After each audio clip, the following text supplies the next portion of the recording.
So, you've read the title of the video. You may feel a bit deceived as this is a character analysis of the creature from the short story Monster by Toby Litt.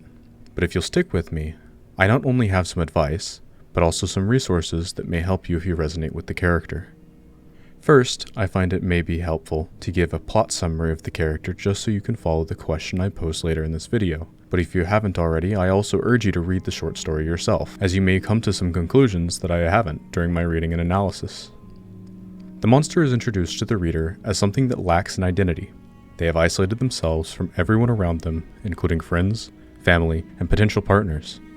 The only aspect of themselves that the character can glean from experience is that they have two floppy growths on the sides of their head, they have a long curved back that is rough at the bottom, and they have a large belly that obstructs anything below the waistline. The creature has dreams that they will know themselves completely, but never has the confidence to try. They avoid puddles and any sort of reflection in general. The creature's form also tends to change between the times they choose to explore their body, so they have a difficult time coming to a conclusion of what they really are. The creature never changes in the span of this story, only stagnates. The creature is gentle, but isolated. These conditions, for a human, are enough to drive them insane, and I believe I see this in the creature. They dream of knowing themselves, but because of their fear, they never commit to learning. Nothing good will come from this behavior if they choose to stay the same forever and continue to self-isolate. With all that being said, I have a question, and I'd like to provide an answer. What bars the monster from success? From what I can see in the story, the creature battles with themselves and their expectations of identity, fear of knowing themselves, and the values instilled in them. Something I did not mention, to ensure this was fresh whenever I speak about it, is the value of never allowing themselves to experience pride. This is certainly something that adds to the fear of knowing themselves, as this could bring the creature pride. The monster's expectation that they need to know themselves completely, as shown in their dreams, is completely unreasonable. It simply isn't possible for any being to know themselves in their entirety, especially when they're ever-changing, just like you and I. We know the creature is always changing because of how they can never come to a conclusion of what they are despite actually exploring themselves on occasion. The story's narrator never explicitly states where these expectations originate, but it certainly does tell us that these expectations are rooted in the monster's mind, as it constantly shows up in their dreams. This both does and doesn't influence their motivations. The character consistently gives into its id desires of fear, an emotion so primal, every creature knows it. And this creature gives into the primal feeling every single time.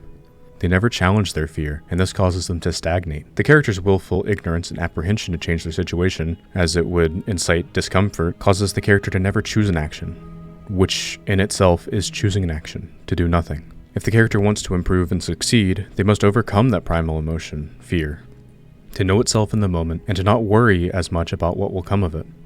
The creature has been given a terrible fate, but to strive to overcome fate is the nature of sentient beings as we know. This brings us to resources that may allow the creature to make beneficial changes. Seeking guidance, not only from someone medically certified to do so, but also those around you. No one is coming to save you. You have to make changes for yourself, or you will drown. The creature will need to seek help from others, or they will drown in fear and doubt. I, personally, resonate with this character, as many of my peers may as well. I spent 3 years stagnating and doing nothing to improve my condition. I've learned from this experience that stagnation is an insidious killer, as you will wake up one day having wasted years of your life without noticing it. This is something that you may be experiencing yourself, but there's always hope. Allow me to elaborate. Now, this is a university project, so I will be providing campus resources that I personally deem helpful to those that may resonate with this character, but I will also be mentioning those that are offered by the city level, and even some that you can find on the internet if you're watching from outside the sphere of where I've mentioned. At the university level, there is an emotional counseling service available to students Monday through Friday from 8 a.m. to 4:30 p.m. But if this is less of an emotional affair, the university also offers career and academic counseling as well. I will provide links to that in the description of this video. If you aren't a student at my university, but do live in the city of Memphis, you can also seek help at the state level. One resource I found was the Memphis Crisis Center, where you can call. As stated on their website, this is a resource for those feeling hopeless, so this could be a perfect place to start.